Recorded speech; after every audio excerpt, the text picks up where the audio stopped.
Hi, and welcome to the After Party Hangover Wednesday review show. My my co-host today will be the MVP of the After Party Hangover. He's always handing out spoonfuls of truth. The main event, Andi with an I. How is it going, my man? I've been served a spoonful of truth by my Friday night. Oh boy, oh boy. Well, I hope you're prepared for a huge weekend of wrestling because we got a lot to talk about. Yeah, it's gonna be a tough one to get through, but I have a feeling it's gonna go by fast. Get some coffee, man. Okay, well, let's kick off with AEW. We start out the show with Nick Jackson versus Phoenix of the Lucha Bros. Now, I'm not too familiar with the singles careers of these guys because I know they're both a part of great tag teams, but has Phoenix or Nick Jackson ever won a singles title in another promotion, to the best of your knowledge? I'm pretty sure Phoenix had held a Lucha Underground title.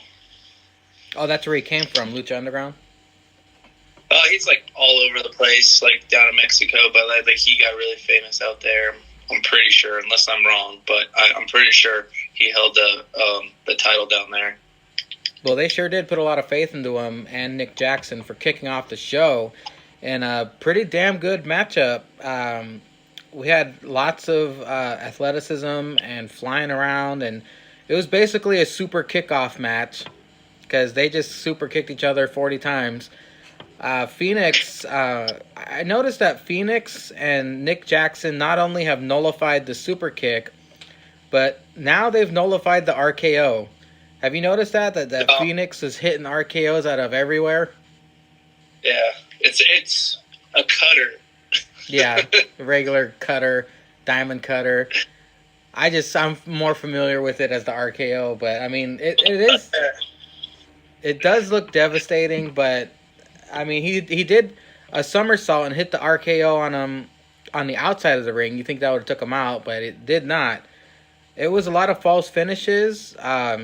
Nick, he has incredible balance to hit that second rope Hurricane Rana on Phoenix.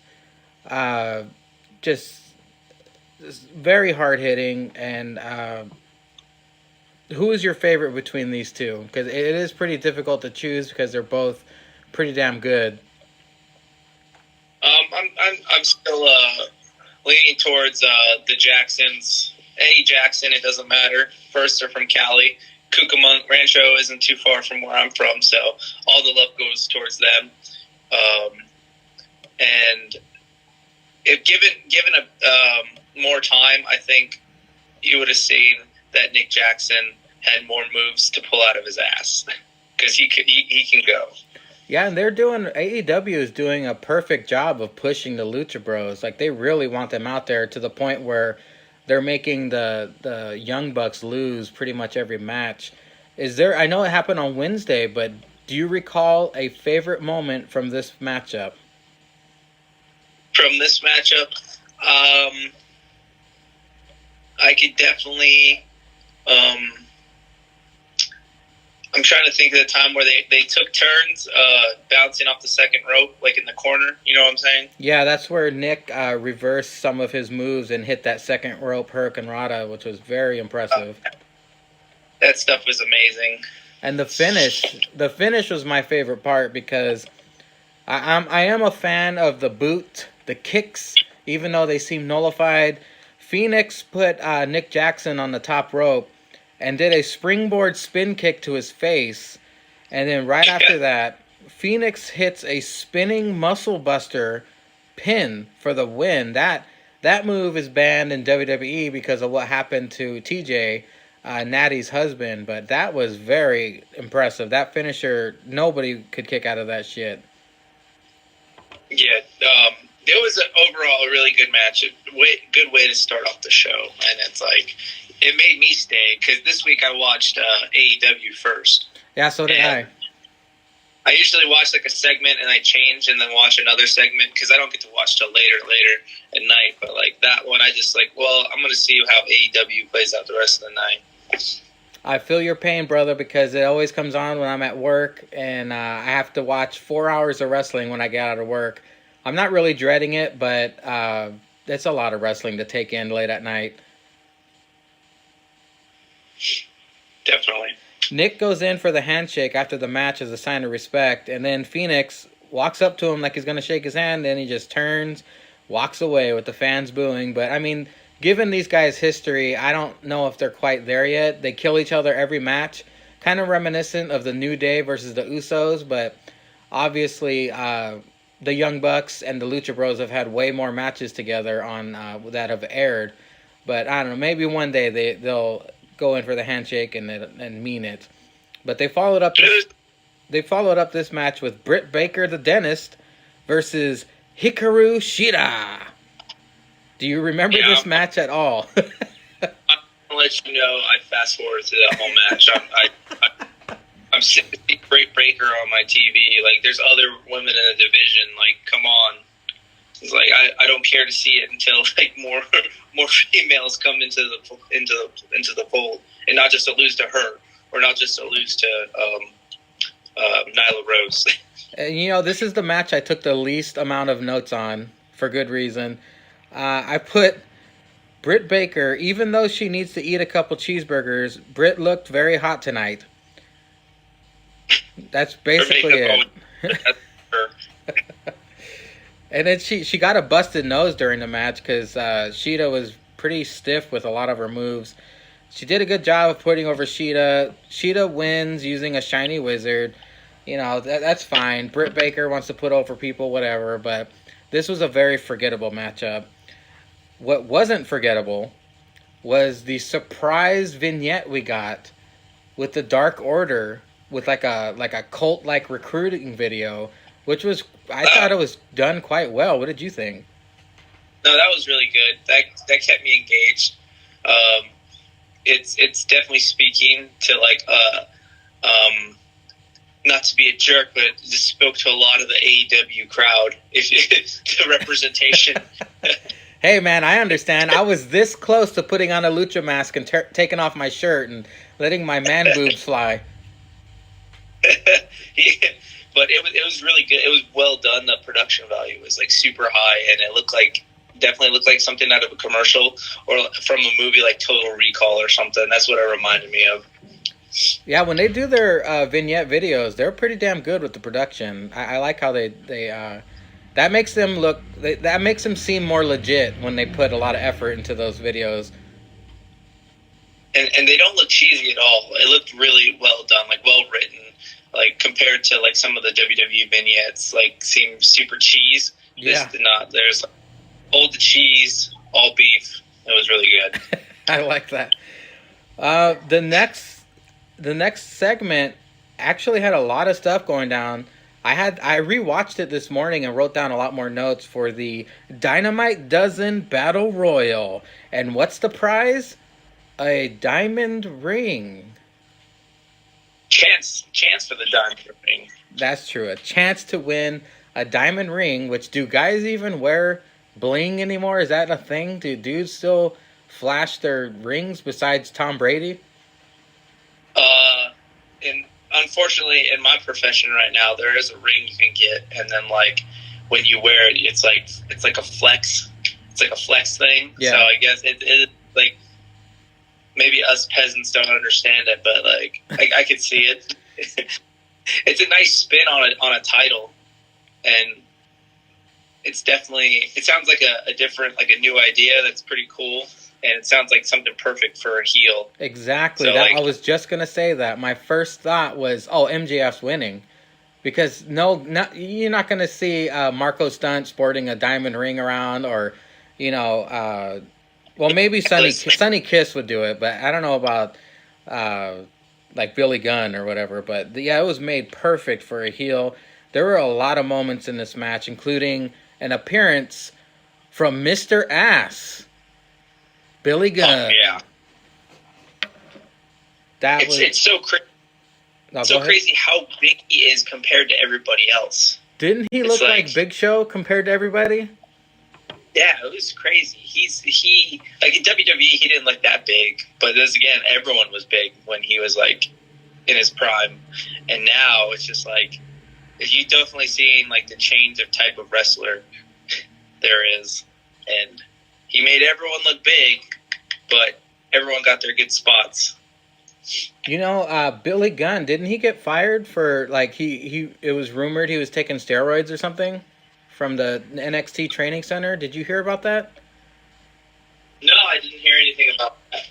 And looking at him now, that's understandable because that dude's fucking jacked. And I mean, talk about a whale in a teardrop, stealing that from The Rock. But that dude towered over everybody. And his moments in this Battle Royal stood out the most, such as Sonny Kiss twerking in front of him, made me question my sexuality there. That's a whole lot of spoon. That if you want to eat that ass with a spoon, you're going to be there for most of the day. But then Billy Gunn turns around and he was going to show off his twerking skills when, here we go, MJF, establishing his heel character, throws Sonny Kiss over the top rope. What did you think about Sonny Kiss's twerking skills? It was pretty. They're on point. It did make me kind of like, I'll watch, whatever. I'm curious. You're like, I didn't reach for my remote. So I had my finger on the button, and then I changed. It was quality. His quality is what kept my finger from fast forwarding. I actually rewound it twice. Actually, I got this nice little button where it does like a 15-second playback, and I did it twice just to make sure I did it for the right reasons. And I don't know, it was okay, and I was kind of disappointed to get to see Billy Gunn skills. I mean, he had that. I know. Yep, I was anticipating it too. He is Mr. Ass. I was hoping to see we get to see a white boy twerking. And then he had that Billy and Chuck phase. You know what I'm saying? That's right. And that kind of peaked in a little bit too. We had Orange Cassidy. Orange Cassidy stood up right in front of Billy Gunn, and I'm going to steal this from Jake. And Orange Cassidy, he hit his devastating kicks to Billy Gunn, popping the crowd. And right when he was about to wind up for the ultimate sweet shin music, MJF again throws his ass over the rope, making him the most hated person in this match because, as we all know, Orange Cassidy was sitting on he was basically leaning on the bottom rope most of the match, and all eyes were on him most of the match until he got tossed over. Are you an Orange Cassidy fan?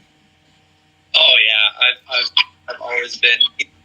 He's had some of the funniest matches I've ever seen, especially when I can't remember who it was against, but he put him to sleep, and he almost beat him, but the ref sneezed, and Orange Cassidy woke up. Orange Cassidy may have been leaning on the ropes, but he's holding the match on his back until he got eliminated. Of course.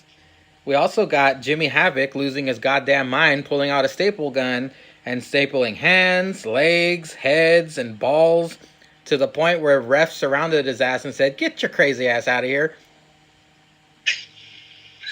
Yeah, Jimmy Havoc doesn't move the needle for me. I mean, there's guys like Marco Stunt and Jimmy Havoc. They're just like, and even Peter Avalon. They're just like, how are you even a professional wrestler?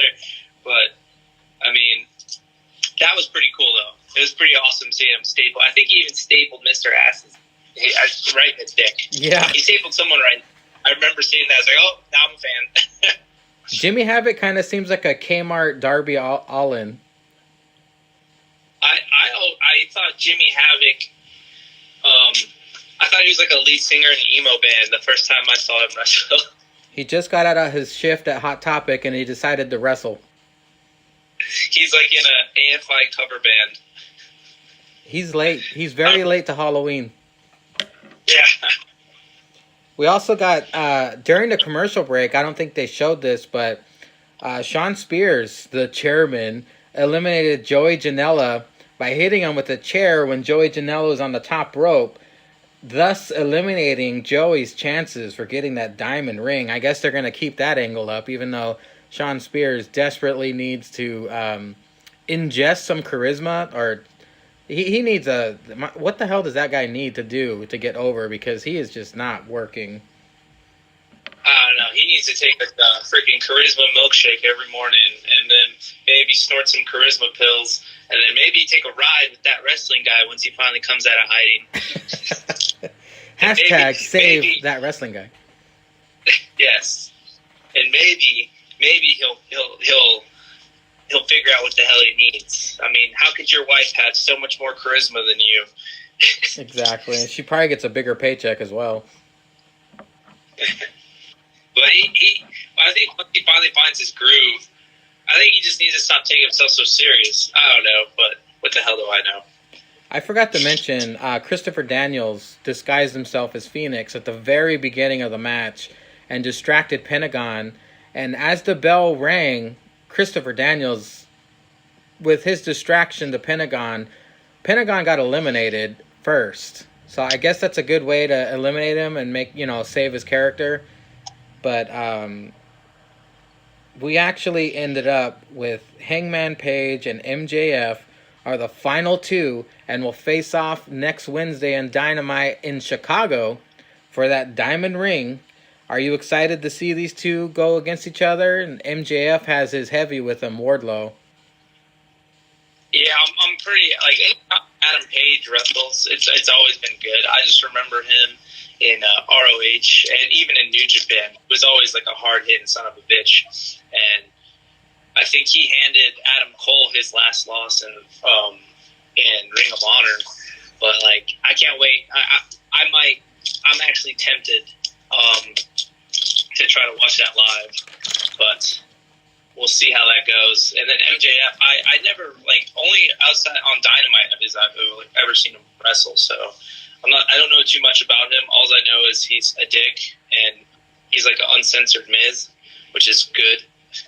I hope they let him go off on the mic soon. It should be good. I mean, it should be a great match with the MJF win at the end. Well, we follow this up with probably the best segment of the night. Dad Bod Jericho running his mouth. His promos are must-see lately, and this one was no different. Jericho goes out to the ring and claims he has a major announcement, and he says that he's going to have a thank you celebration next week on Dynamite or something.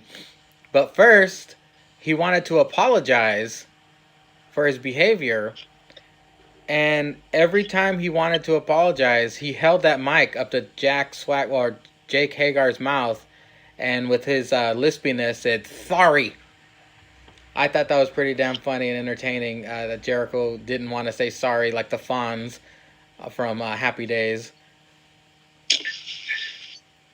Yeah, that was pretty. That was pretty funny. I thought ever since Jericho went to New Japan and started reinventing himself and just became the opposite of whoever he was wrestling at the time. When he fought Kenny Omega, he was the alpha. But I started disliking him. But ever since the Dynamite debuted, he's been nothing short of amazing. Anything he does is gold. And that whole and then he kick it to Hager and he goes, "Sorry." That was great. That had died. I rewatched that segment 3 times. And then SCU interrupts Jericho with their horrible theme music. They really need to change that theme music. SCU comes out to the ring and apologizes basically for embarrassing Jericho. Well, Scorpio Sky apologizes because Jericho is one of his favorite wrestlers, and he didn't want to embarrass him by being the first one to defeat him, which gets Jericho's blood boiling. And pretty much they have one of the funniest lines in the whole promo, because you know how good Jericho is on the fly. Scorpio Sky says after beating Jericho, his DMs blew up, and he actually got a DM from his high school girlfriend, Melanie Parsons. And Jericho interrupts and says, "Hey, I've seen Melanie Parsons since high school, and she's put on some weight." Yeah.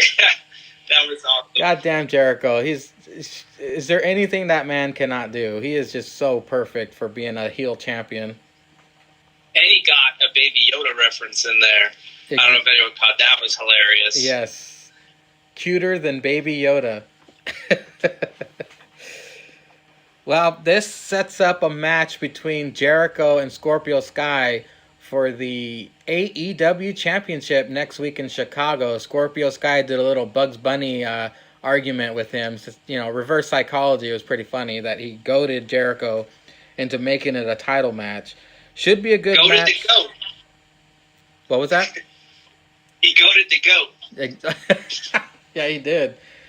That's going to be a good one. We get to see more of Scorpio Sky's abilities in the ring. It should be a great match. Then the Inner Circle comes out and beats the shit out of SCU. And everyone's looking out to the locker room. Who's going to help? Who's going to help? Here comes little baby Marco. Here comes... Yeah. Looking like a fucking Chucky doll with no shirt on. And here comes Jungle Boy. Again, gets stomped to death. But then Luchasaurus comes out. And everyone, including the crowd, saying, "Oh shit," as he stares down Jake Hagar in the middle of that ring. For some reason, Jake Hagar takes off his Walmart watch and throws it into the crowd like he's going to fight him. And it never happens. Yeah. Okay, what's going on? Oh, then we get Luchasaurus taking on the Librarian. Librarian, of course, gets murdered in the ring by Luchasaurus. Lucha wins with a reverse powerbomb. That was pretty badass. Then we follow this up with Santana and Ortiz, Proud and Powerful, versus Private Party, and a tribute match to their fallen friend. This was pretty fucking cool. I like this match a lot because it showed off. It was a showcase match that shows us what these guys can do together, and they're all friends, and they did an amazing delayed suplex. Did you like that, how they kept switching off, and they held that dude up for a very long time? Oh my goodness, Private Party, and they should just wrestle. They should be like the Usos and New Day, like they just wrestle all the time. And if there was like an Ultimate Tag Team Championship, like of all brands, AEW, WWE, New Japan, those guys should be in the match. Private Party should have won those damn titles in that tournament.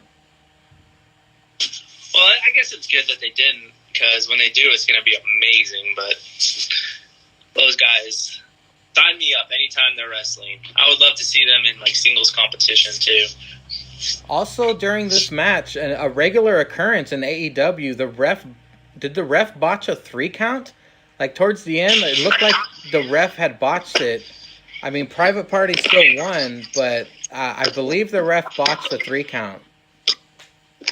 Yeah, that's a little weird. I don't know if there's like a communication issue in the back, but I you got to give them the benefit of the doubt, I guess. But I don't know. They're on TV, so how much room do you have to make a mistake like that? I'm thinking it's happened a little more often on live TV, even on WWE TV as well. How many times has it happened during indie shows? And I bet you the crowd's like fucking boo the shit out of them, even worse when it's in an indie show. Oh, I bet. I know what happened to Shane Strickland at an indie show up in Washington, and like that ref was reffing at the Ring of Honor event I went to, and like everyone in the crowd was still giving him shit for how he screwed Shane Strickland.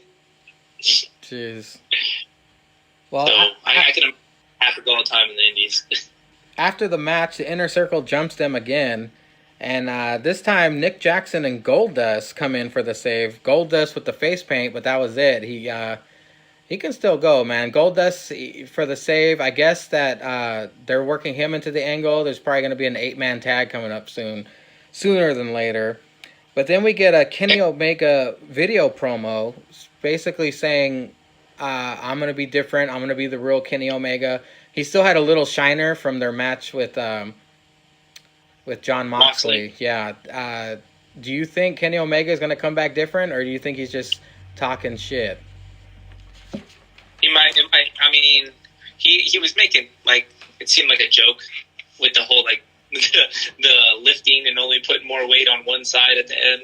So I don't know if he's actually going to be back to the cleaner like he was in New Japan, just mopping the floor with everybody. So it might just take a few more losses. Maybe we'll get the Kenny Omega that we deserve. What match do you want to see Kenny Omega in? Like if AEW has a WrestleMania-like event next year, what dream match do you want to see between Kenny Omega and whoever else on the AEW roster? Geez, that'd be it's hard to like match a style with him.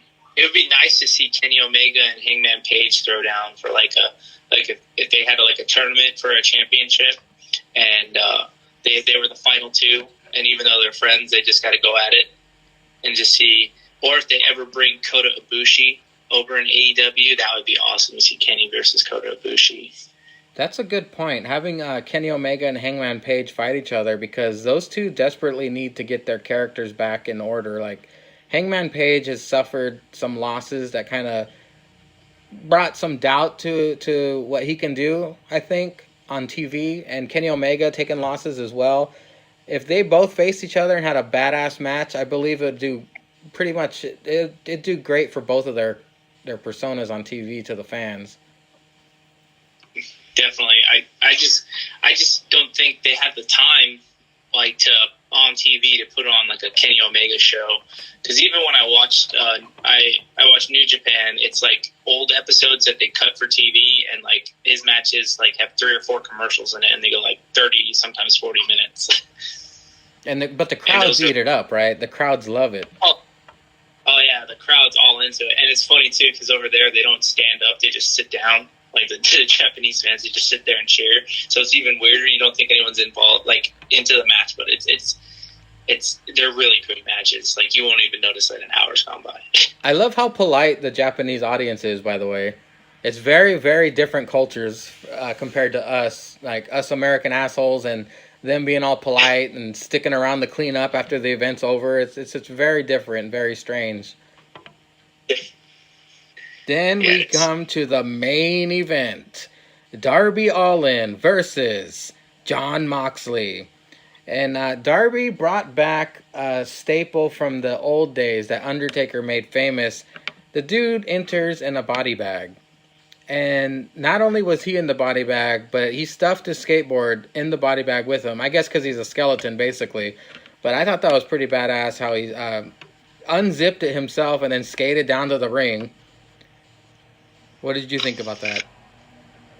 Oh, it was really cool. I even liked the build up to it when they showed him riding his skateboard in the streets and then going on stage and getting in the body bag and doing a body surf in the crowd at a concert. This match, the build up for this was really cool. This match was very hard hitting, very entertaining.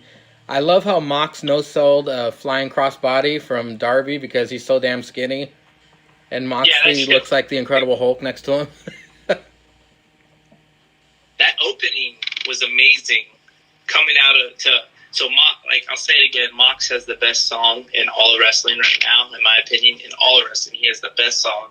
I have that shit on repeat when I go on long road trips.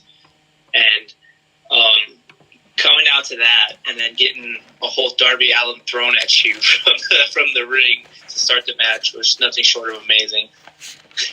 That song, does it just say Jon Moxley's theme? Did you buy it on iTunes?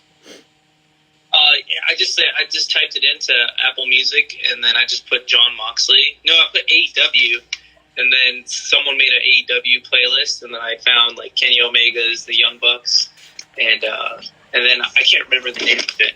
I can search right now. Super Kick Party. I like their old music. I don't like their song. Oh, you don't like their it? Old ones. And I love Kenny Omega's New Japan music. That was really good. Let me see if I can find it. I'll find it for you. I won't let you down. Okay, it's called Violent Idols. Unscripted Violence. Nice. Okay, I got that down. I'm going to buy it. Yeah, it's a good song. Well, it just... I wrote down in my notes, it looks like Bretsky versus Zanka, Darby Allin versus Jon Moxley. Just by their physiques, I thought it was funny. But Moxley does hit a Dirty Deeds from the second rope for the win. Great match to end the show. I did enjoy it. My favorite, as I said earlier, was the Jericho promo in the ring, because they did even leading up to the promo, they showed him backstage hassling the librarian and fucking Marco Stunt.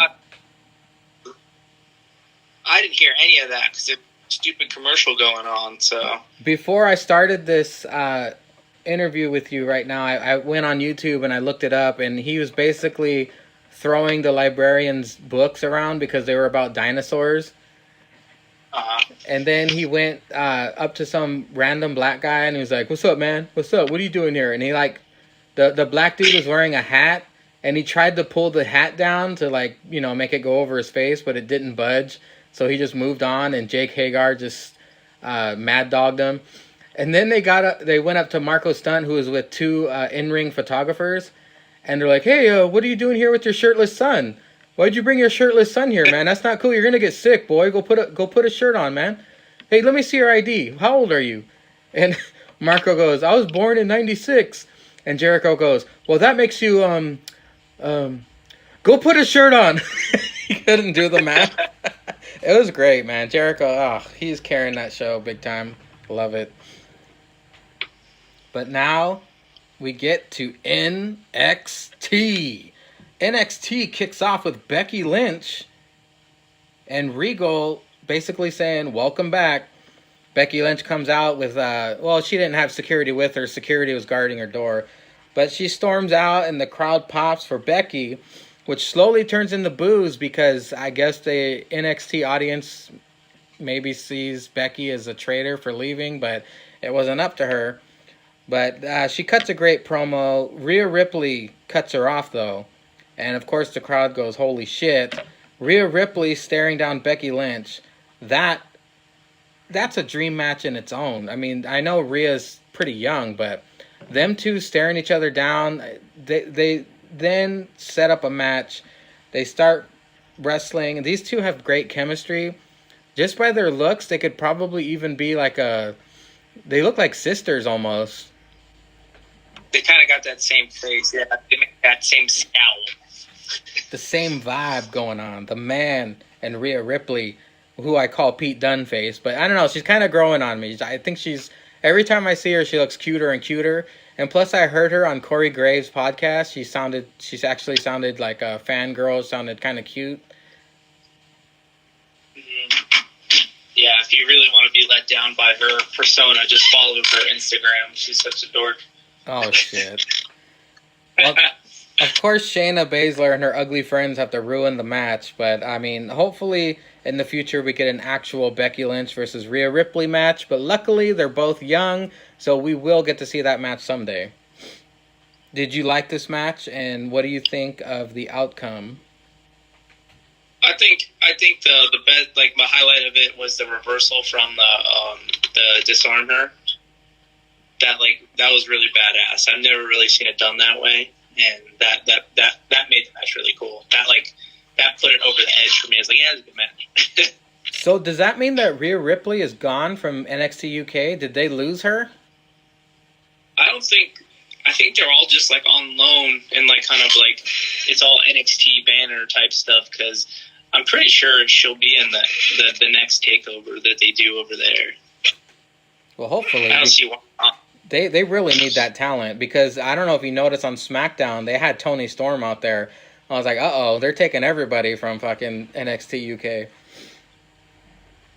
Yeah, I know like some of the normal NXT rosters over there. I don't really watch NXT UK as much anymore because there's so much to watch. Exactly. But I know you got Cassius Ohno is over there, and then a couple other people. I think they're just showcasing some of their UK talent, maybe to draw eyes over there, hopefully.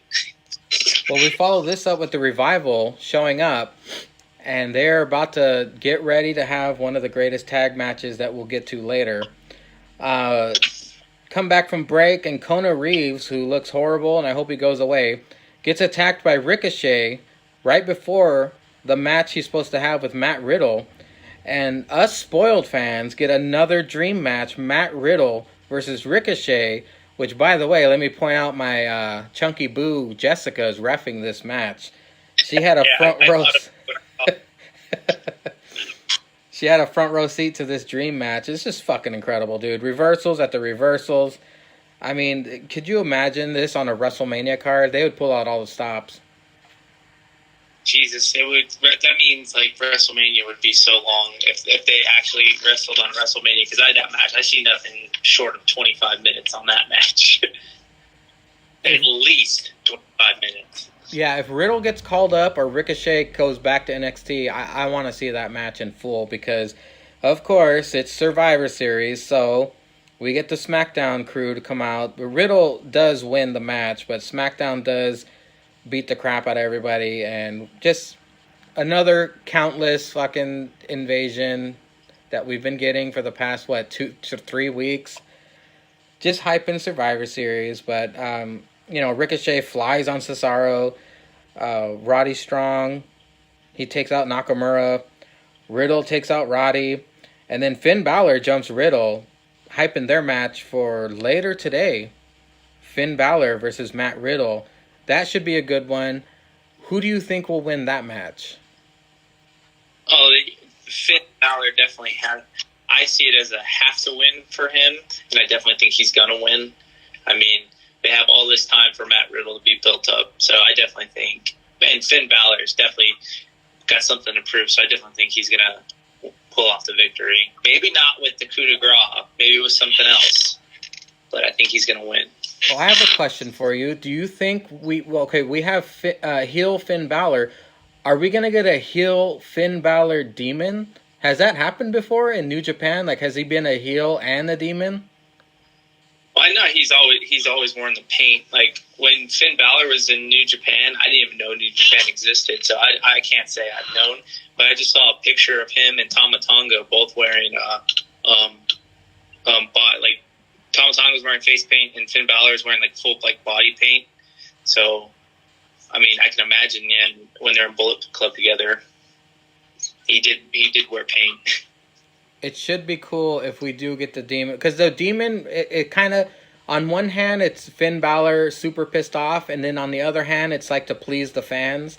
I'm not sure if heel Finn Balor will bust out the demon in NXT, but maybe if he does, he'll be extremely vicious. Like, maybe he just kicks the guy in the nuts for 30 minutes or something. I am looking forward to see heel demon Finn Balor. I just, for NXT, like, any pay-per-view, he came out as the demon. It wasn't even like a build-up or anything like that. It was like, it's a takeover. He's coming out as the demon. Yeah, it was just expected, huh? He would always have like a new twist on it too, like Jack the Ripper or whatever. Mm-hmm. Well, then we come to the match of the week for me. I know we haven't seen TakeOver or Survivor Series. I'm talking about Monday through Friday. The match of the week, the work week.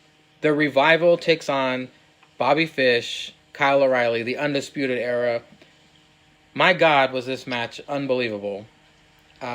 Two of the best tag teams in the world. I mean, I know Undisputed Era did win, but the Revival was showing all of us what the Revival can do when they get the time and they get a tag team they can work great with. Yeah, going back to when they arrived to NXT, when they pulled up in the Dodge Ram, I still thought it was pretty badass. Like them pulling up in a Dodge and then they get out of the car, they get out of the truck and just walking in. I thought that was really cool. And then to see them in their natural habitat was really good. You can get away with false finishes in a tag team match, but there's a couple times they really had me fooled, and I thought the Revival was going to pull it off. And I was actually much of the Undisputed Era fan I was hoping, because for some reason I have this main roster bias. I really was hoping that Revival would win.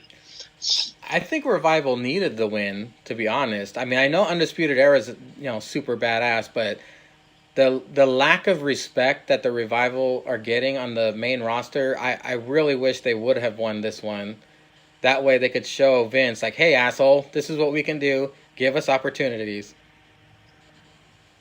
I could see all this happening just for NXT to get swept at oh my God. At Survivor. Could you imagine?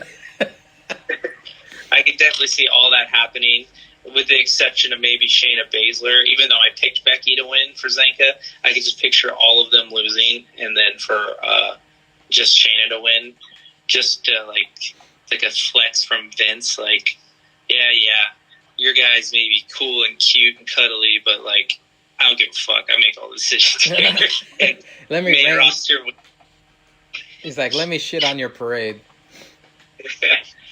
Well, then see that fan, all this hope fans. You think it's I'm gonna listen to you and I'm just gonna kick you in the nuts. I didn't even mention it on AEW recap, but did you see that sign in the audience that said "Suck it, Vince"? Oh yeah, that was pretty fun. Like, oh my god, the guy's like in the front row and like he's getting it in at the right time. He was looking at the screen the whole time and he would just throw it up there. Suck it, Vince. I bet you, in order to get that sign in the audience, he's probably like, "Yeah, this is my friend right here, Vince. Yeah, this is what I'm talking about." Because I remember them saying they don't let anti-WWE signs in the AEW arenas. But that was fucking funny, dude. He could have just brought in a blank one and then had a marker in on him. Yeah. I've seen people do that. I had my marker on me. Then we get the Viking Raiders fighting with the Forgotten Sons on the outside. Then we get a Women's War Games video promo. I am very excited about this match. I know it might steal the show. It might even be better than the guys' War Games match. But I guess we'll see. There's only 5 matches on the card, if I remember correctly. So I believe every match will get enough time and will be great. I don't know. With matches like this, I kind of like get worried because the feeling of them trying to do too much to prove that they're just as good or even better. I just hope they don't lead to botches and stuff like that. Well, not only that, they got to wrestle the next night.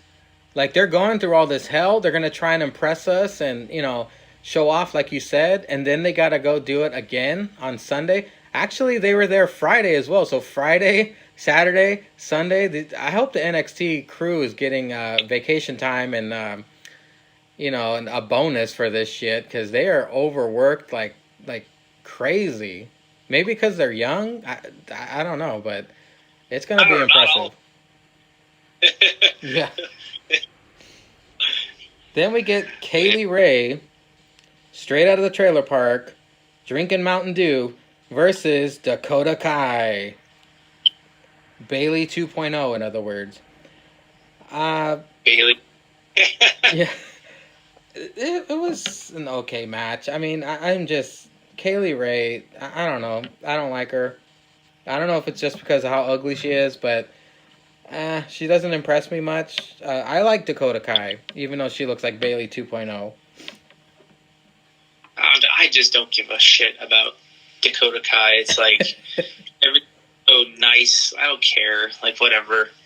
It's like, you've been done before, and you were AJ, when AJ just started out, AJ Lee, when she just started out, I was like, AJ Lee, and then I was like, I'm sick of that shit. Just... her, I have a feeling she's just going to betray everyone in the women's takeover match, or maybe a Survivor Series, and hopefully it brings some edge to her. But like, she just seems too nice. Yeah, exactly. I think you're right. I think she is going to turn on him, which would add some more character to her and make her more interesting. Kaylee Ray eventually wins, and then here we go again with the invasion. SmackDown and Raw women invade. They're all beating the shit out of each other, leading up to Survivor Series. And then they do a backstage scene with Dominic, Go Grab a Stick, and Tommaso Ciampa and Keith Lee just warming up, getting ready for Dominic's ladder match. And we come back from break with the Viking Raiders taking on the Forgotten Sons, which I don't want to be a dick, but I didn't really care about this match. Because I don't have anything invested in the Forgotten Sons. But, I could care less. I was looking on my phone during this match and not really paying attention. What did you think about this quick tag match? Yeah, they did it. They pulled it off. They tried to figure out how to piss me off even more. They did a triple cartwheel. And that thing, why the hell did they do that shit? Like... moving to the side is just as effective as doing a cartwheel. Exactly. It's just that, but whatever. They're big guys, I guess. They need to do a cartwheel. It's like, leave the big man stuff to Chris Farley. May he rest in peace. Exactly. Leave the cartwheeling to middle schoolers and get your act together, guys. But the Viking Raiders did win.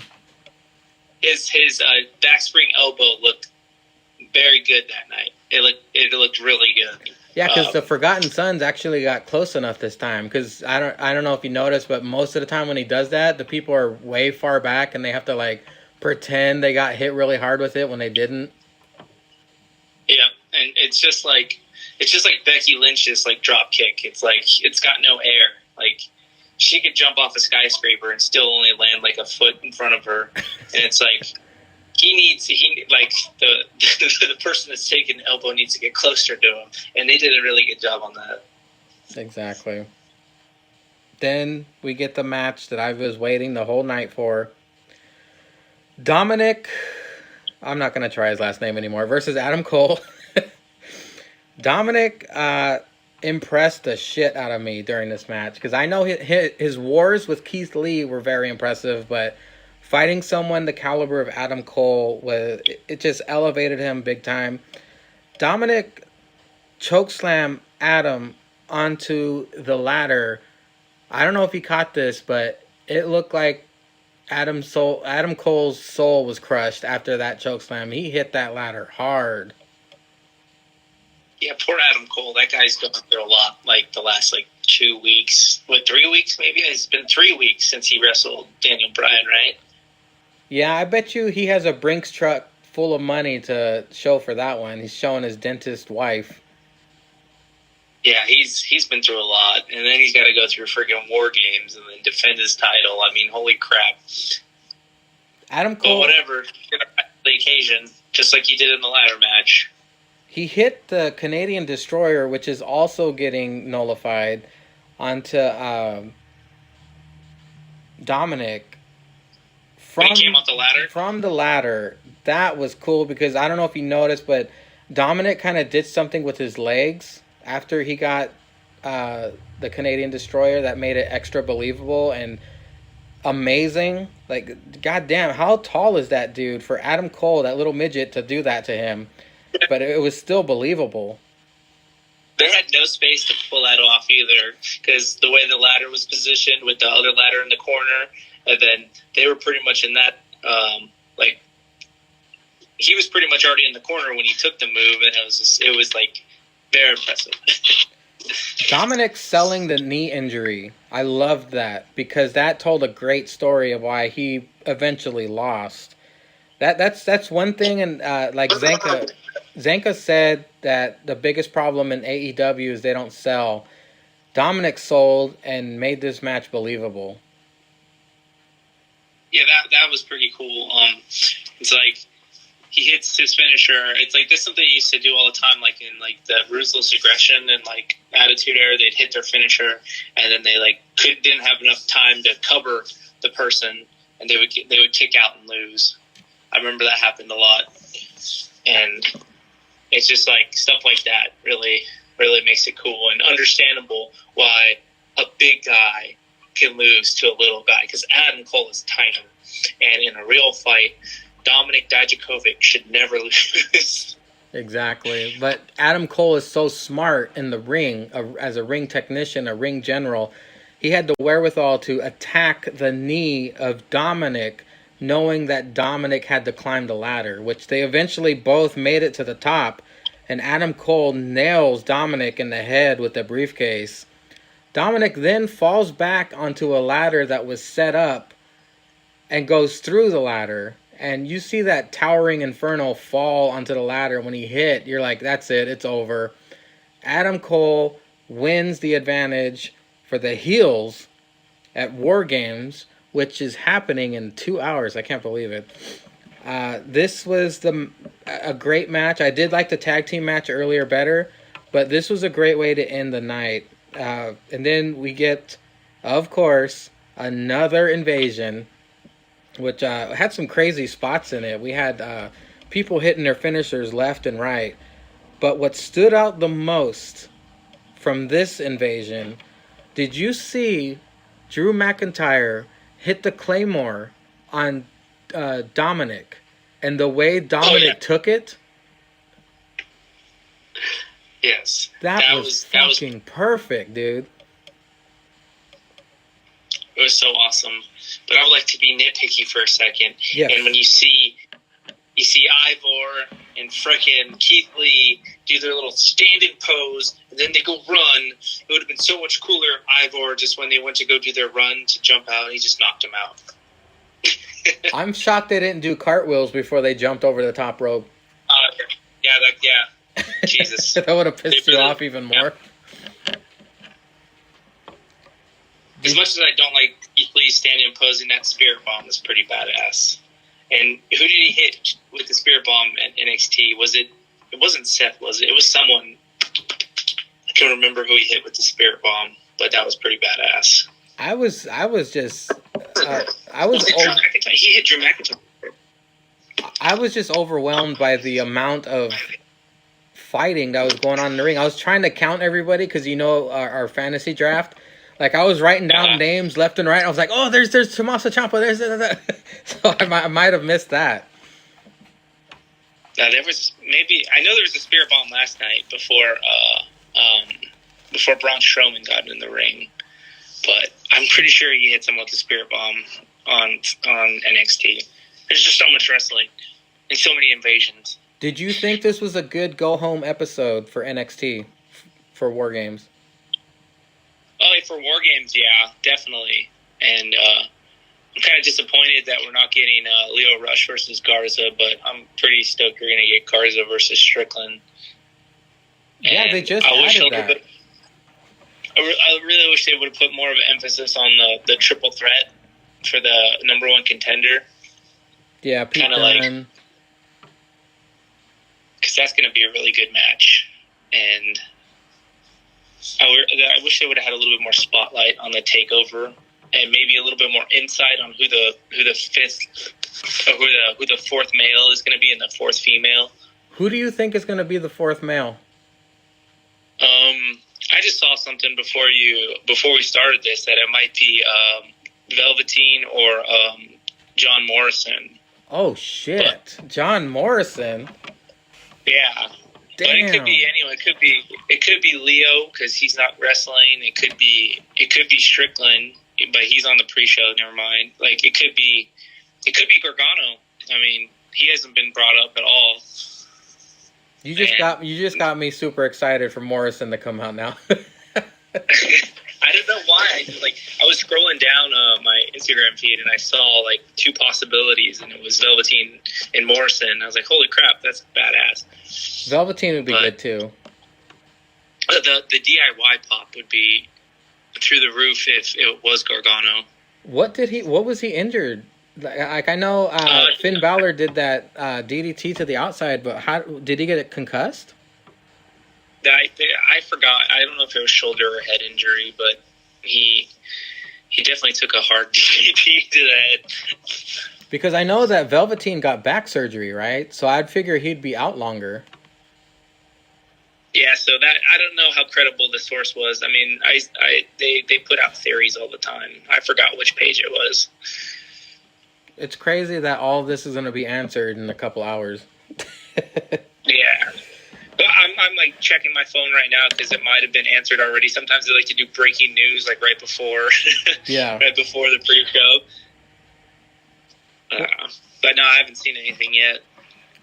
Well, I'm not sure if the boys are going to go over SmackDown. I don't know if you want to briefly go over it. The great match with Sasha, Charlotte, and Rhea Ripley. That was a pretty damn good match. Yeah, that's the money match. When you said the Rhea Ripley versus Becky, I think that's the money match. Rhea versus Charlotte. They're two gargantuan women that like tower like most of the men roster. Well, you know what made me pop wood during that match is how it ended. I've never seen that done before. Yes, that was a nice roll up. I was pretty pissed, but it's like it got me a little upset, but I was like, it's all right. Let her have that victory, and then it helps her, and then maybe they'll lead to a match later down the line. Well, Charlotte, with her busted mouth, was getting Sasha in the figure 8, and then Rhea Ripley just sneaks in there and does the crucifix-like pin. That oh my God, I loved it. It was original. I'd never seen that before. She also pulled it off better than Becky did in WrestleMania. Yeah, the shoulders actually hitting the mat. This was a heavy Corbin episode too. I'm pretty sure everyone was excited about that, especially for the main event. Yeah, it was Corbin. Corbin, I don't know. I like everything he does, so everything he does is awesome to me. But I really wish he would have had the mascot with him this time. And I think it would, like, in his corner during their match, that would have been so awesome. The mask? The mascot, the Bulldog mascot. Oh, yeah, that's right. Well, the big dog mascot, I mean. I guess Vinnie Mac was the only fan of that, but maybe backstage they told him that it was garbage. But yeah, you're right. That would have been funny if they would have brought that back. That was my only disappointment about Baron Corbin in the night. We also got a Miz Bryan match where at the end of the match, a pretty cool switcheroo happened. When the lights go out with Miz in the corner, the lights come back on. The fucking Fiend is pretty... I don't know if you caught how detailed it was, but the way the Miz was laying, when the lights went out and came back on, Bray did the exact same pose that Miz was doing. I thought that was a great attention to detail.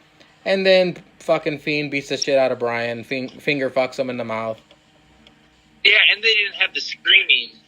They didn't have the normal noise that makes when the Fiend appears. When those lights are being shined on him? Yeah. It didn't have you know what I'm talking about, the little screaming that it does? Oh, yeah. That it's kind of annoying when that happens, but... Oh, I like it. It adds to it. It makes my son, run away. So that's why I like it.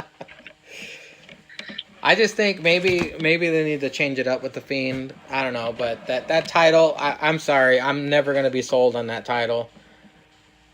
The blue title, I'm not a fan of. I think it'd be cool. I'm just have a pipe dream here. Anytime he beats someone, defends it, he fillets their skin and kind of puts it on there. That'd be badass. Just like Awesome Kong in AEW when she scalps him. Yeah, exactly. Something like that. And then he can put that, and that's how he makes his belt, Leatherface style. Well, damn, man, thank you. Thank you so much for this time. I could talk wrestling with you for hours, and we are actually coming up on an hour. I want to thank you for taking the time of the day. And we got NXT War Games in a couple hours, and tomorrow we got a great Survivor Series to look forward to. I will see you in the exclusive Hall of Famer chat on Instagram. Oh, yeah, I might be late to the party. I have to do a Costco run before, so I might be late to the party, but I'll be in there. Okay, be careful. There are going to be spoilers. Oh yeah, now I'll have my phone on me and I'm taking my headset, so I won't be watching it, but I'll be watching it, but I won't be in the chat yet. Okay. All right, man. Well, you go take care of your Costco business, and as always, all hail Linda's Bush.